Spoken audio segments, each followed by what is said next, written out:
दिल्ली के बाटला house encounter में सजा का ऐलान आज। आतंकवादी शहजाद को फांसी या उम्र कैद, इस पर फैसला होगा। कोर्ट ठहरा चुकी है इंस्पेक्टर मोहन चंद की हत्या का दोषी। मुंबई के मटका किंग मर्डर केस में भी सजा पर फैसला। पत्नी और बेटे समेत 6 लोगों को दोषी करार दे चुकी है कोर्ट।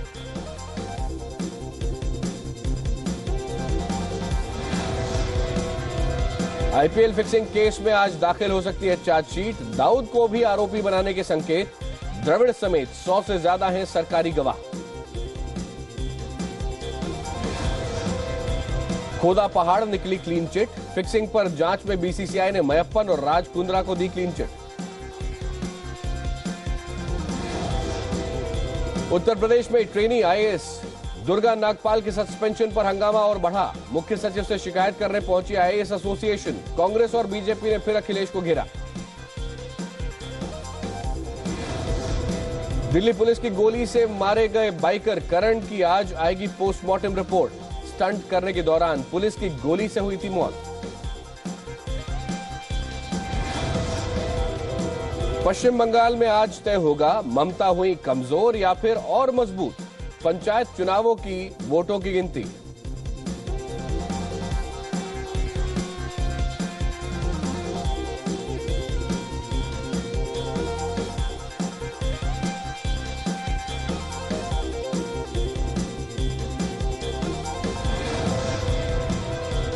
दिल्ली से देहरादून जा रही प्राइवेट बस में लूट। यात्रियों ने कंडक्टर और ड्राइवर पर और उसके साथियों के ऊपर लगाया है लूट का आरोप।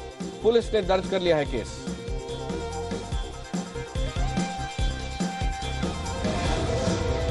संजय दत्त कैदियों के साथ आज मनाएंगे जन्मदिन। परिवार का कोई सदस्य नहीं होगा साथ, न ही कर पाएगा मुलाकात। बाहर से केक मंगाने की भी इजाजत नहीं।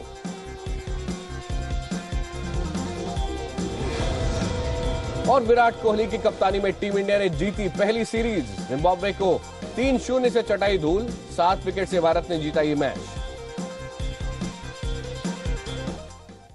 आईएएस ऑफिसर दुर्गा शक्ति नागपाल को सस्पेंड करने पर उत्तर प्रदेश का आईएएस एसोसिएशन नाराज है।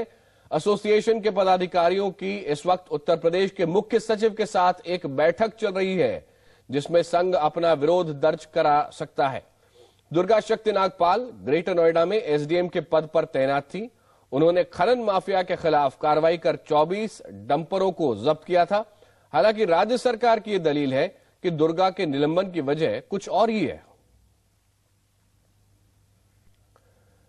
और कहा यह जा रहा है, जो कि ग्रेटर नोएडा के डीएम ने बात कही है, उन्होंने ये कहा है कि दुर्गा शक्ति नागपाल को इसलिए सस्पेंड किया गया है कि एक धार्मिक स्थल की दीवार थी जिसको उन्होंने बनने नहीं दिया था और उसको नुकसान पहुंचाया गया था, और इसी कारण से दुर्गा शक्ति नागपाल के खिलाफ ये कार्रवाई की गई है, उन्हें सस्पेंड किया गया है।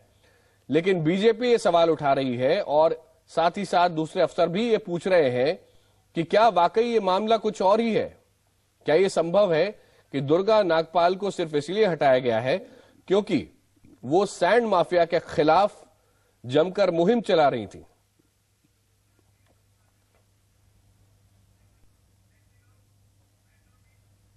आईएएस अधिकारी जो खनन माफियाओं के खिलाफ संघर्ष छेड़े थी और उन्होंने बहुत हद तक उस पर काबू भी पाया था, और उनका निलंबन होना तो ये बहुत गलत संदेश गया है और खनन माफियाओं में इसकी खुशी की लहर गई है। तो मैं समझता हूं कि किसी भी राज्य सरकार के लिए ये कोई अच्छी बात नहीं है। उनका संदेश ये जाना चाहिए कि अपराधी हो, खनन माफिया हो, गलत काम करने वाले हों, उनकी खैर नहीं है, उनको छोड़ा नहीं जाएगा, बल्कि इससे उल्टा संदेश गया है, जो कि बहुत ही खेदजनक बात है। उत्तर प्रदेश के पूर्व आईएएस ऑफिसर और कांग्रेस के सांसद पीएल पुनिया को अभी अभी आपने सुना, और उन्होंने सवाल उठाया है दुर्गा नागपाल के निलंबन पे और कहा है कि आईएएस एसोसिएशन को कड़ी आपत्ति दर्ज करानी चाहिए, जिसकी बैठक इस वक्त अभी उत्तर प्रदेश सरकार के साथ चल रही है। उत्तर प्रदेश कांग्रेस के ही वरिष्ठ नेता अखिलेश प्रताप सिंह ने आरोप लगाया कि ट्रेनी आईएएस ऑफिसर को निलंबित करके सरकार ने साफ कर दिया है ना देने वाले अधिकारियों को सजा देती है। यदि कोई निष्पक्षता से कानून का राज कायम करने के लिए कोई स्टेप उठा रहा है और उस पर सिर्फ इसलिए कार्रवाई हो रही है क्योंकि उसने सत्ता के चहेतों के ऊपर हाथ डाल दिया था, और उसे इस तरह से सस्पेंड कर दिया जाए, वो भी आईएएस ऑफिसर को, तो इसी से डिमोलेशन होता है अफसरों का और फिर कानून व्यवस्था को नियंत्रित करने में परेशानी होती है। तो जब अच्छे कामों का आप अधिकारियों पे सस्पेंशन करेंगे, उनका डिमोलेशन होगा, तो आप कानून व्यवस्था की अच्छी उम्मीद नहीं कर सकते। कांग्रेस अखिलेश सरकार के खिलाफ है और बीजेपी तो पहले ही आरोप लगा रही है कि उत्तर प्रदेश में माफिया राज है और उत्तर प्रदेश सरकार साफ साफ अफसरों को यह बता रही है कि जो भी माफिया के खिलाफ कार्रवाई करेगा उस अफसर का अंजाम ऐसा ही होगा जैसा कि दुर्गा शक्ति नागपाल का हुआ है। उत्तर प्रदेश में बार बार हमने देखा है कि एक गुंडा राज कायम हुआ है, एक माफिया राज कायम हुआ है सपा के लौटने के बाद, और इसलिए आप ऐसे कार्रवाइयां और भी होते देखोगे जब तक उनकी सत्ता चलेगी कि जो प्रामाणिक अधिकारी है, जो माफियाओं के खिलाफ काम करते हैं, उनको सजा होगी। जो माफिया से हाथ मिलाएगा, गुनहगारों से हाथ मिलाएगा, उसको प्रमोशन मिलेगा। तो ये अगर अखिलेश सरकार का रुख है और मुलायम का यही अगर नारा है तो देश ही देख रहा है और लोग उसका बिल्कुल हिसाब लेंगे। और अभी अभी एक बड़ी खबर आ रही है। इशरत जहां केस में आरोपों के घेरे में आए गुजरात के आईपीएस ऑफिसर पीपी पांडे अस्पताल में भर्ती कर दिए गए हैं। उनको आज ही कोर्ट में सरेंडर करना था। बहुत समय से गुजरात के वरिष्ठ आईपीएस ऑफिसर पीपी पांडे की खोज चल रही थी और आखिरकार आज उनको कोर्ट में सरेंडर करना था और अभी पीपी पांडे अस्पताल में भर्ती हो गए हैं।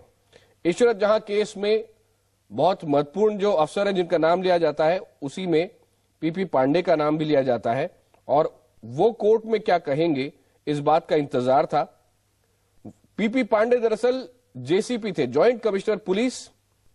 15 जून 2004 को जिस दिन इशरत जहां, जावेद शेख यानी प्रणेश पिल्लई और अमजद अली अकबर अली राणा और जीशान जौहर को एक एनकाउंटर में मार डाला गया था अहमदाबाद से थोड़े बाहर। इसलिए बहुत जरूरी था कि वरिष्ठ आईएएस ऑफिसर पीपी पांडे उस दिन के बारे में क्या कुछ बताते हैं, इसका इंतजार था। अभी पीपी पांडे अस्पताल में भर्ती हो गए।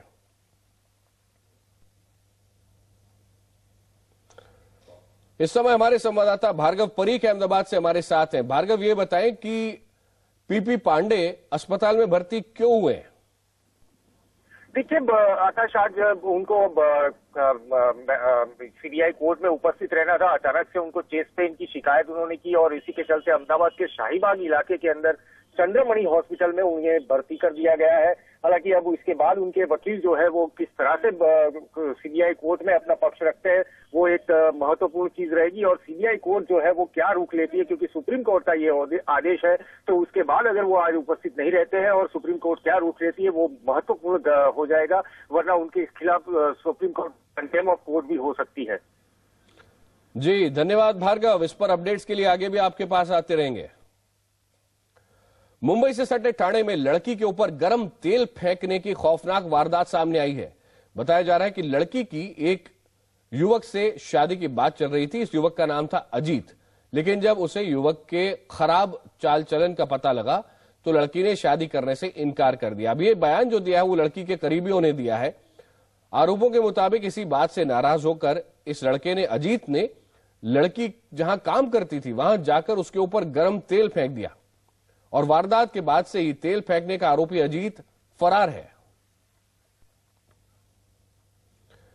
आज खबरों का दिन है और आईपीएल स्पॉट फिक्सिंग केस में भी दिल्ली पुलिस की आज चार्जशीट आ सकती है। दिल्ली के बाटला हाउस एनकाउंटर केस में दिल्ली की अदालत गुनहगार शहजाद की सजा का ऐलान भी करेगी और सजा का ऐलान मुंबई के मटका किंग मर्डर केस में भी होना है, जहां अदालत ये तय करेगी कि सुरेश भगत की हत्या के 6 दोषियों को कितनी सजा मिलनी चाहिए। और आज ही ममता बनर्जी का इम्तिहान भी है। पश्चिम बंगाल में पंचायत चुनाव के वोटों की गिनती हो रही है और इसके नतीजे से साफ होगा कि बंगाल में ममता का जादू बरकरार है या धीरे धीरे धूमिल होता जा रहा है। आईपीएल की बात करते हैं। आईपीएल स्पॉट फिक्सिंग केस में आज दिल्ली पुलिस चार्जशीट दाखिल कर सकती है और सूत्र जी मीडिया को यह बता रहे हैं कि दिल्ली पुलिस के पास आरोपियों के खिलाफ पुख्ता सबूत हैं। आरोपियों के खिलाफ मकोका भी लगाया जा सकता है। और इतना ही नहीं, खबर यह भी है कि इस चार्जशीट में दाऊद इब्राहिम के नाम का भी जिक्र है। इसके अलावा राजस्थान रॉयल्स के खिलाड़ी एस श्रीसंत, अजीत चंदीला और अंकित चौहान समेत 30 से ज्यादा लोगों के नाम शामिल होंगे।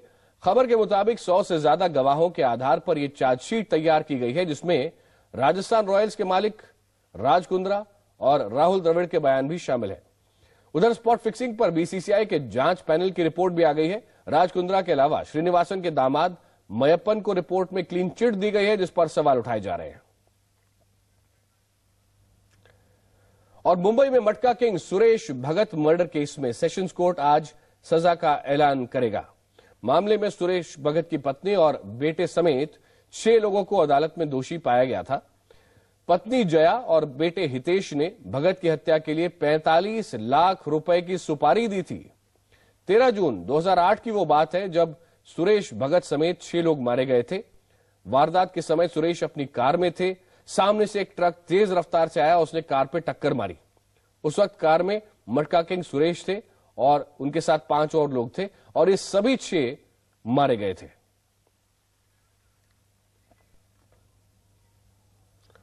अभी वक्त है एक ब्रेक का, लेकिन ब्रेक के बाद आपको लौटेंगे तो बताएंगे कैसे आज जेल में मना सकते हैं संजय दत्त अपना 54वां बर्थडे।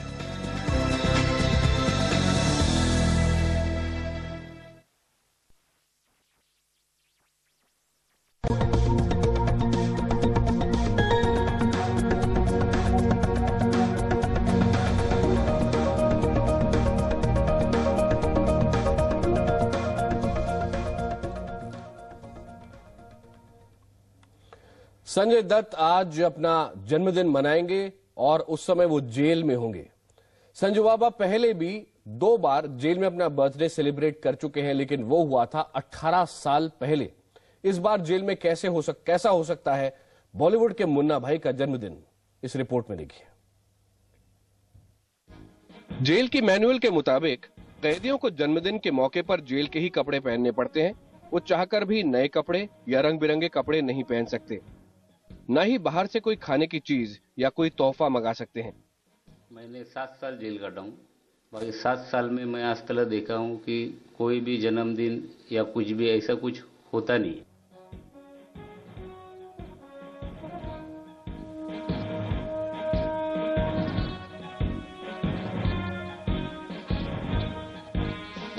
सजा काट रहे कैदियों से उनका परिवार महीने में सिर्फ एक बार ही मिल सकता है। ऐसे में जन्मदिन के मौके पर परिवार से एक ही महीने में दोबारा मिलने की इजाजत नहीं होती।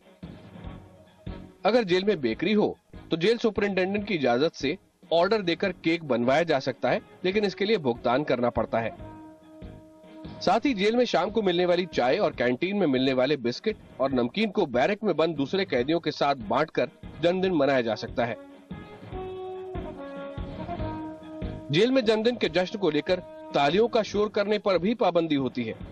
कैदी कपड़ा है तो कैदी कपड़े पे अपने को रहना पड़ता है, और कोई भी कितना भी बड़ी हस्ती होने तो उसको कैदी कपड़ा तो अलाउ ही है। अंदर जो कुछ भी काम मिलता है उन्हें दिया जाता है, वो काम मिलता है उन पे जो उनकी सैलरी जो आ जाती है, यानी कि कूपन के हिसाब से, तो कूपन पे अपना जो सामान खरीदते हैं और बस बहुत जन्मदिन है बोल के मना के एक दूसरे का मुंह मीठा कर।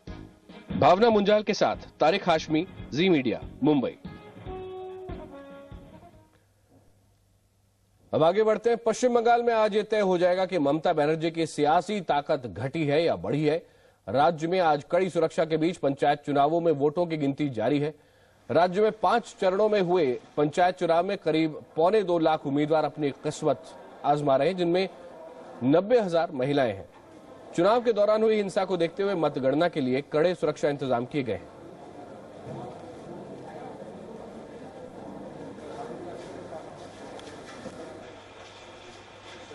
आपको याद होगा कि इन चुनावों में अच्छी खासी हिंसा हुई थी और कहीं ना कहीं ये सामने आ रहा था कि पश्चिम बंगाल के अलग अलग इलाकों में वर्चस्व किसका है, सीपीएम का, तृणमूल कांग्रेस का या कांग्रेस का। साथ ही साथ इन पार्टियों के अलावा बीजेपी ने भी कहा था कि तृणमूल कांग्रेस के कार्यकर्ता हिंसा पर उतारू हैं और वो किसी भी और को कई इलाकों में घुसने तक नहीं दे रहे।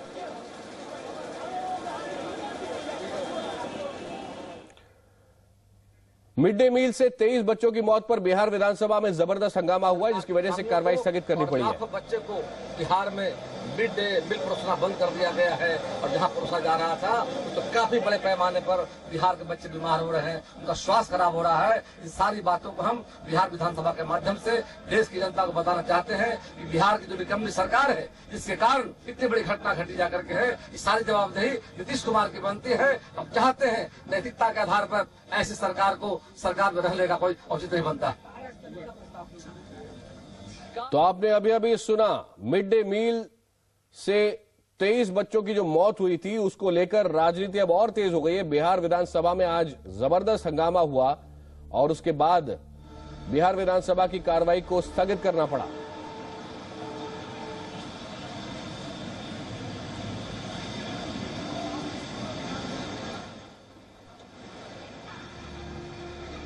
आपने तरह तरह के बयान मिड डे मील पर सुने हैं और हाल के दिनों में कई और अजीबोगरीब बयान भी आए, जिनमें गरीबी पर जो बयान दिए गए हैं वो भी सामने आए कांग्रेस की तरफ से। अब कांग्रेस के एक नेता ने ऐसा बयान दिया है जिससे कांग्रेस एक बार फिर मुश्किल में पड़ सकती है। कांग्रेस के पूर्व महासचिव और राज्यसभा सांसद चौधरी वीरेंद्र सिंह ने एक चौंकाने वाला खुलासा किया और कहा है कि लोग राज्यसभा सांसद बनने के लिए 100 करोड़ रुपए तक खर्च करते हैं। चौधरी वीरेंद्र सिंह ने यह भी कहा कि वो ऐसे दर्जनों लोगों के नाम बता सकते हैं जो सांसद बनने के लिए करोड़ों रुपए खर्च कर सकते हैं।